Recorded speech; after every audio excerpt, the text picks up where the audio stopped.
Glæd jul, mine danske venner. Jeg håber, det har det godt. Jeg svømmer Lejsille, Østervilleni. Hur var jouluva? I dag klokken 14:30 kommer Finland spelar mot Danmark på World Juniors. Så sista gången dessa två spelare var 2016. Danmark vinner med 3-2.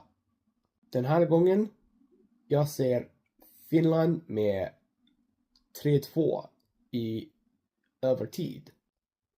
Suomalaisille ystäville. Pititkö somestani?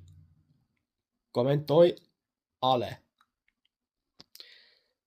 Danske vänner, kunde du lida min dansk? Kommenta, ni var. Vi ses nästa gång.